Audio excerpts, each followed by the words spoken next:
Tantor Audio presents Work With Me, The 8 Blind Spots Between Men and Women in Business by Barbara Annis and John Gray. Narrated by Kirsten Potter. Introduction. Have you ever felt this way or heard comments such as these expressed by friends or coworkers? I'm tired of being excluded and having my ideas dismissed. Being the best person for the job means nothing here. I have to be so careful in what I say and do. I can't and won't act like someone I'm not. Or maybe these scenarios describe you or someone you know. Susan graduated at the top of her MBA class and landed a well-paying entry-level position at a major firm. She loves to collaborate. She excels at creating alliances and developing those relationships. You can see that in her expanding client base. They love doing business with her. Susan is trying, though failing, to fit in with the men at the office. She had no clue that the culture would be so competitive. It wasn't that way at the university. She feels she doesn't stand a chance to be promoted, regardless of her contribution. Tired of being undervalued and excluded, Susan is looking for a company that appreciates her and offers her room to grow. Bill loves to compete. To him, work is like a daily sporting event, and lunch is halftime. He's a good strategic planner and a get-it-done person. He's at his best when he can work and solve problems alone. His performance reviews reflect his achievements. His company truly values Bill's efforts. But Bill has difficulty working on teams and waiting for decisions. He's no longer sanctioned to work independently and act in ways others now consider too quick and reckless. At the last staff meeting, he thinks he said something wrong to one of the women executives, but he's not sure what it was he said. He feels he was misunderstood. Bill is faltering. He can feel it, but doesn't know how to correct it. We often hear comments and stories such as these in our workshops and seminars. We know Susan and Bill. They are real people, and they are not alone. There are millions of others just like them who are stuck or failing or quitting, not because of their abilities, but because they haven't figured out how to work effectively with the opposite gender. We all want to work more successfully with each other, but we're unsure how. We don't understand why the women or men we work with communicate, solve problems, make decisions, and deal with stress the way they do. Women and men may see the same things, but they do so through a completely different set of lenses, very often thinking and talking past each other. The conventional wisdom that women and men are no different from each other, have the same aspirations, and are expected to achieve their goals in the same fashion is precisely why we're experiencing a cultural breakdown today, instead of the equality breakthrough we expected by now.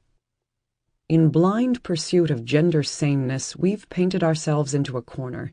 In trying to fix women to act less as themselves and more like men, and in chastising men for behaving as men, we've set in motion a perpetual cycle of miscommunication and misunderstanding. We're not being authentic with each other, and even less so with ourselves. Coming together.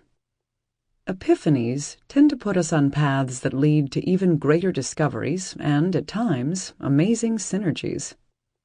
As authors working in similar fields, we were very familiar with each other's work. John Gray's message in his groundbreaking book, Men Are From Mars, Women Are From Venus, had global impact. Through stories and examples that people could connect with, he revealed why and how women and men communicate, think, feel, and react differently, which improved thousands of relationships and saved marriages. Similarly, Barbara Annis, in her work on gender intelligence and inclusive leadership, pioneered a transformational shift in cultural attitudes on the importance of gender unity to personal success. Her book, Same Words, Different Language, helped career-oriented men and women remove barriers to their professional growth and personal happiness and discover a new level of conversation and collaboration. Together, we discovered that we were talking to the same individuals but in 2 different arenas, helping men and women as co-workers, bound by a desire to succeed and find greater understanding and success in their working lives, and helping them as couples, bound by a desire to love, find greater understanding and trust in their personal lives. What brought us together and why we are speaking together in this book is because these two worlds, our two lives, are not as separate as they were when we first began our respective journeys.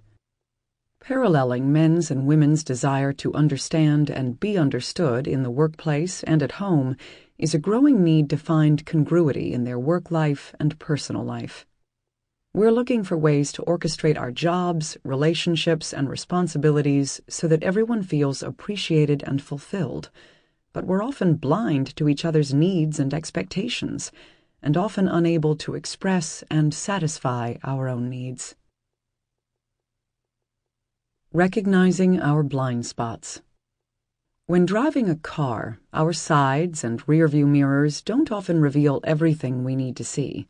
We find we have blind spots and turn our heads lest we miss something. We don't resist the fact that we have blind spots or deny that they exist. We accept their presence and make every effort to improve our vision. We do it to be less of a hazard to others. We do it out of concern for those close to us. We do it to practice self-care. Quite similar are the obstructions that prevent men and women from seeing the other gender in the clearest and best possible light, what we call gender blind spots, incorrect assumptions held by both men and women, stereotypic baggage that continues to cause our miscommunications and fuel our misunderstandings.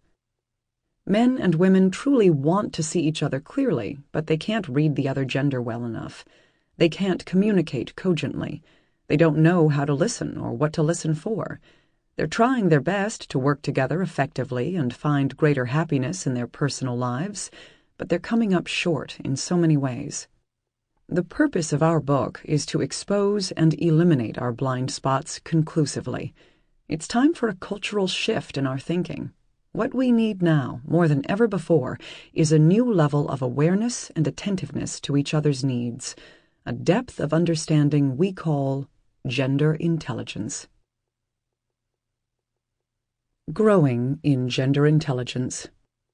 So what do we mean by gender intelligence? It's an awareness of the intrinsic nature of men and women beyond the physical and cultural. It's an understanding of and appreciation for our differences. It is not assuming we're all alike and tolerating those differences when they appear, nor is it about modifying our behavior or learning new behaviors that are not authentic to ourselves. Gender intelligence recognizes that gender is a function of both nature and nurture, first informed by nature, then shaped by society and culture. Only by first understanding the nature of our differences can we then gain the insight in how to nurture, develop, and complement our differences, instead of denying and suppressing our own uniqueness and that of the other gender. The number one complaint women have in the workplace is not feeling valued or appreciated, because men often misread women's intentions, misinterpret their actions, and fail to recognize their strengths. It's not that men don't want to understand. They simply don't know how to read women's thoughts and actions. The same holds true for women. They often misread men's intentions and behaviors because they don't understand what compels men to think and act as they do. We're unsure of how to best work with the women and men in our offices and cubicles alongside ours, or in the conference rooms, or on our teams, or at lunch, or with the person in the corner office. We feel we have to be careful in what we say, and at times we don't even know what to say. Our challenge at work isn't in our ability to do our jobs, it's in our inability to authentically engage with the other gender. Gender intelligence enables women and men to understand each other's way of thinking and acting. It exposes and eliminates our blind spots. It lifts us to a new level of conversation. And it encourages us to include and work with each other more confidently, more willingly, not by expecting each other to think and behave the same, but rather by finding and valuing the complement in our differences. Work With Me reveals for the first time survey results of over 100,000 quantitative and qualitative statements from men and women, captured through a powerful custom-designed diagnostic survey that depicts the candid attitudes of women and men at work. This predictive matrix analyzes the open-ended responses of women and men to reveal not only how, but why each gender values and prioritizes specific insights. The result is an unparalleled database of knowledge on gender, unequaled by any other entity today engaged in studying and reporting on gender issues. Emerging from our data and shared in the first part of this book are 8 gender blind spots, the leading false assumptions and mistaken opinions men and women have of each other and, in many ways, believe of themselves. In these chapters, we define each blind spot using our own research, as well as the latest gender-based studies from research firms, consultancies, and leading universities. From our workshops and one-on-one executive coaching sessions, we share contemporary business stories of men and women caught in the blind spots, real-life accounts like Susan's and Bill's that bring the data to life in ways you can relate to. Throughout our work, we engage head-on the huge debate over whether our gender differences are biological or social. Discoveries by neuroscientists, biologists, and psychologists have confirmed, without question, that many differences are hardwired into the brain structures of males and females and affect the way each gender processes information, rationalizes situations, communicates, makes decisions, deals with stress, and engages with the world. In exploring the 8 gender blind spots, you'll find the answers to the key questions we pose in our chapter titles, questions that expose both blind spots and their gender sources. Do men need to change? Do men listen and appreciate women, and are they really insensitive? Are women being excluded, being too emotional, asking too many questions? Women are not as content in today's workplace as men are. From the boardroom to the conference room to the call center, women feel valued differently than men. They feel dismissed for their ideas and excluded from events and opportunities for advancement. Men, on the other hand, are generally comfortable in today's corporate culture. His blind spot is in not being aware of how his behavior in this primarily male-designed environment affects women, while her blind spot is in assuming men's behaviors are intentional. How we wish to be appreciated is often reflected in the way we express our appreciation. That is, we tend to give as we would hope to receive. For this reason, it's important to understand how men feel appreciated in order to understand why they don't often correctly express their appreciation to women. Men's blind spot is in assuming that women seek appreciation for the same reasons men do, an assumption that we'll show is misguided. There are many aha moments in our workshops, and what frequently tends to surprise many of the men are the challenges and barriers women face each day in the workplace, obstacles to their professional and personal success. Before long, the women begin listing their challenges, and we find the experience of being excluded most often surfaces near or at the top of their list. The men express apprehension and uncertainty, that they often feel they are walking on eggshells with women in the workplace. We give examples of situations in which men say they feel most uncomfortable and take extra care not to offend or provoke unwanted reactions. We have, for so long, stereotyped women as asking too many questions, to the point that today it seems men are more involved in curbing the inclination than in recognizing its incredible strength. What never ceases to amaze us are the similarities in the challenges women face in working with men. Regardless of the country, women most often admit that their number one issue is that men don't listen. Men are usually surprised when they hear this, and their standard response is, "Of course we listen." Here, you'll discover the differing modes of listening and how we can better communicate that others are indeed being heard. And yes, women are emotional, tending to express their joys, passions, and frustrations more often than men do. But does that mean they're too emotional? And on the question of insensitivity, we'll consider the differences in how men and women observe things, how they react to their environment, their concern for details, and whether the problem is forgetfulness or indifference. In the second part of the book, Growing in Our Gender Intelligence, we share examples of how women and men are discovering ways to work together more effectively and, as a result, are finding personal satisfaction and a sense of fulfillment in their careers. Throughout our book, men will discover ways of building trust with women, and women will discover ways of increasing credibility with men. Each gender will find ways to bridge their different values and complement each other's strengths while maintaining their personal authenticity. Women and men will discover how to gain greater work-life harmony and to reduce their stress both at work and at home. This is not a paint-by-numbers book that will tell you what to do in every situation, giving you the illusion that you are fully gender intelligent. This journey is about increasing your understanding and personal awareness so the learning process will feel more authentic to you. This is about expanding your intelligence, making you more attentive, and deepening your understanding of how and why men and women think and act as they do. Work with me will enable you to peer inside the mind of the other gender and discover how to stop misunderstanding and being misunderstood. You'll learn how to put yourself in the shoes of the other gender, how to truly listen, and how to get your own message across more effectively.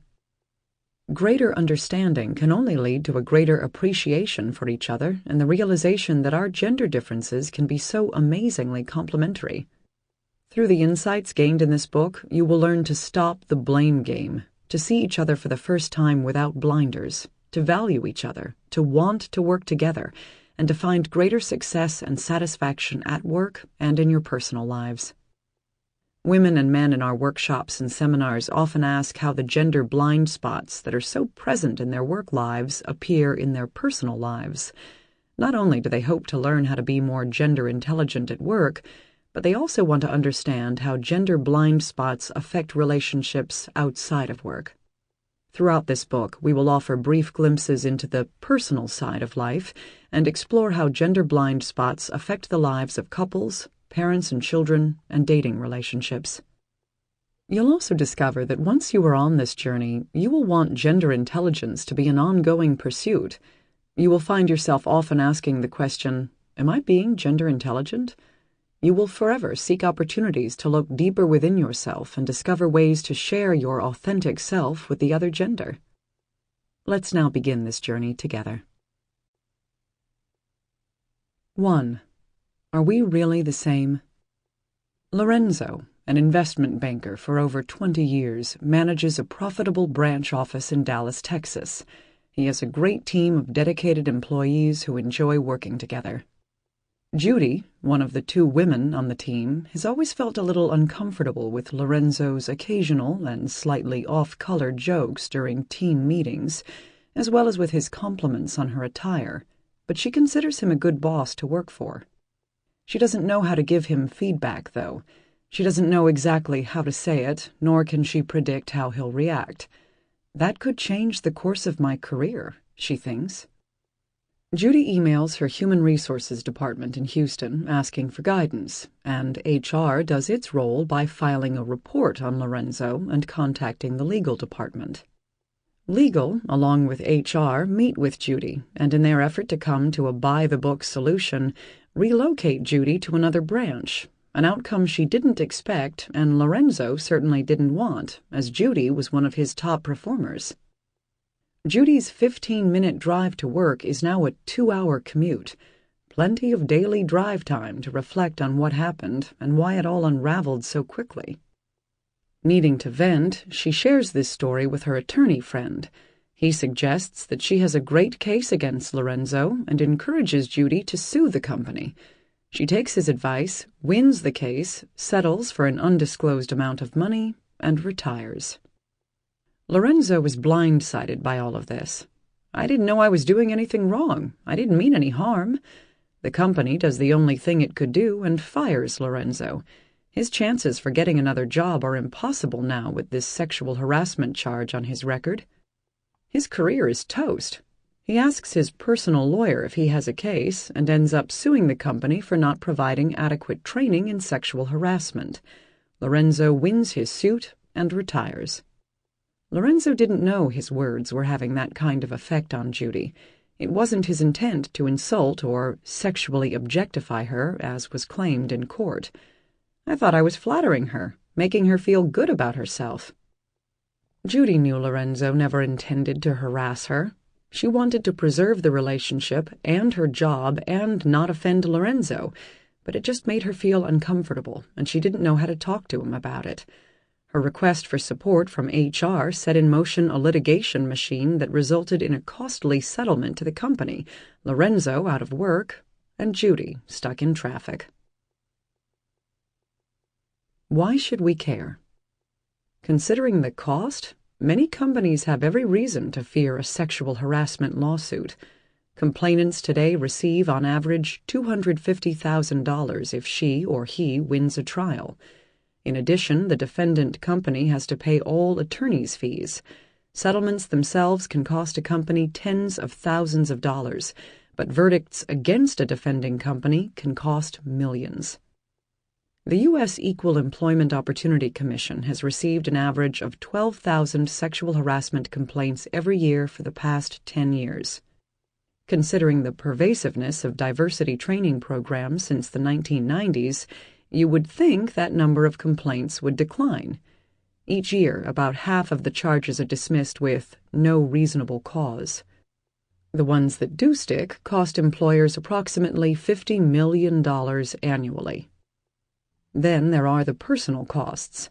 Companies adopt policies to prevent any chance of misconduct, such as prohibiting male supervisors from having closed-door meetings with women's subordinates. Men are uncomfortable traveling or even having a business lunch with a woman colleague. They don't want any behavior on their part to be misconstrued. The sad irony is that the inability to meet privately or travel with the boss or other male colleagues can limit a woman's chances for developing her career. Why gender equality is failing. The story of Lorenzo and Judy is real, although the names and locations have been altered to protect the truly innocent. But it pinpoints how truly blind men and women are to each other's intentions and expectations in today's workplace. There is no doubt that inappropriate behavior exists, yet so much of it is unintended, the result of misinterpretation and miscommunication between men and women who have little idea why the other gender thinks and acts as it does. In our gender intelligence workshops and through in-depth surveys of over 100,000 men and women on gender issues in the workplace for the past 25 years, we've learned it's not that men don't want to understand. They simply don't know how to read women's thoughts and actions. The same holds true for women. They tend to misread men's intentions and actions, but believe they understand what causes men to think and act as they do. In reality, men and women are often uncertain how to act with each other and how to react to each other. Many men admit they don't understand women. Male behavior is more predictable, but not understanding or not trying to understand can lead to avoidance and not working well together. Both men and women are often hesitant to speak their minds or act in ways that feel authentic for themselves. In our workshops, women often say, "Men tend to make quick decisions. I'd rather we discuss the issues more. He can't look away from his computer when I'm talking with him. I like to ask questions. It doesn't mean I'm uncertain or uncommitted." Men often say, "I'm often at my best when I can think and work alone." The women on our team ask a lot of questions that often slow down progress. I tend to hold back on giving women critical feedback. One major problem is that we're trying too hard to be equal to each other, which, over the years, has grown to mean acting the same. Since the equality movement that began in the early 1970s, we have been conditioned to believe that men and women think and act alike. But after 40-plus years, it's clearly not working for us. We don't feel valued or appreciated for who and what we are. We have difficulty getting our point across. We may mean well, but we're often misunderstood. We are suppressing our true natures and trying to act the same instead of acting as ourselves. We've been encouraged to compete with each other rather than to find ways that complement each other, and this is creating unnecessary stress and unhappiness in our work life and personal life. The fact is, men and women are different. We do almost everything differently. We communicate, solve problems, prioritize, make decisions, resolve conflicts, handle emotions, and deal with stress differently. One of the most insightful sessions in our workshops is when women and men break into separate groups and identify their top challenges in working with the other gender. There are seldom any challenges mentioned when they're together, but separate them, and in short order the list begins. The interesting thing is, regardless of the country, the challenges that men and women have in working with each other are virtually the same. Men and women the world over share similar patterns of attitudes and behaviors, notwithstanding their upbringing, education, or culture. This idea of gender equality is not working anywhere, not even in gender-progressive Scandinavia, home to some of the most advanced gender-equal countries in the world. Norway, for example, was an early adopter of legislation to force companies to recruit women for the boardroom. Since the 1980s, these countries have led the way in gaining more rights for women, including the option of the most flexible work schedules of all other developed nations. Yet, Nordic countries are today below the global average in percent of women in senior management. It's easy to proclaim that we're all equal and go about treating each other the same. But when the dust clears, men and women are still misunderstanding each other and being misunderstood. We're not valuing each other, and we're even further away from finding the complement in each other. We are not the same. Since the 1990s, researchers in neuroscience have made great strides in identifying gender differences in human brain anatomy, chemical processes, and functions. Brain studies of more than 1 million participants in over 30 countries have shown conclusively how physiological differences in the male and female brains influence language, memory, emotion, vision, hearing, and spatial orientation. Although we are biologically different, this does not mean that one sex is superior or inferior to the other. Yet, even in the face of so much scientific evidence, there are many who firmly believe that, aside from physical appearance and reproductive capabilities, males and females are the same. They maintain that gender differences in attitudes and behaviors are purely the result of socialization in male-dominated societies, and that this oppressive domination over the generations has relegated women to specific caregiving roles. It's as if being biologically different than men can only mean weaker or inferior. In their manner of thinking, science is being used to justify keeping women in lower value or caregiving roles. We agree that there has been and still is oppression in the world, from the subtle to the brutal. Consider this. More girls have been killed in the last 50 years, particularly in China, India, and Pakistan, simply because they were girls, than the number of men killed in all the wars of the 20th century. We believe that a great deal of the undervaluing of women in this world exists because of the lack of gender intelligence. Gender intelligence is an active consciousness that views gender differences as strengths, not weaknesses. It is an understanding that both nature and nurture play a significant role in a person's life. The extent to which our differences are informed by our biology or by family, education, and culture is not a question that can easily be answered, simply because there is no general formula that can be applied to everyone equally. The balance of biology and social influence is unique to every individual and situation. By continuing to believe that gender differences are all or even predominantly due to social influence is to deny our nature. We've been conditioned to believe that men and women are the same.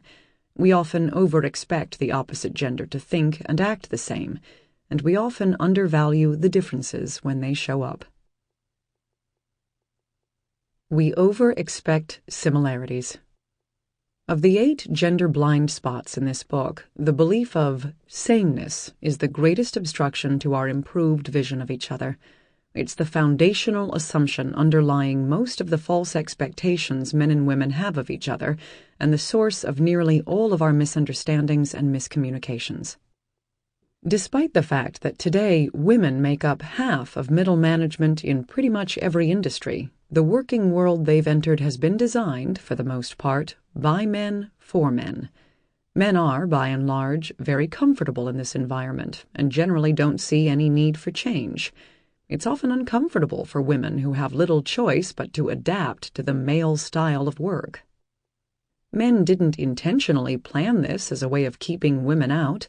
It's just that when the corporate structure was developed generations ago, the majority of the workforce was comprised of men. As a result, Sample complete. Ready to continue?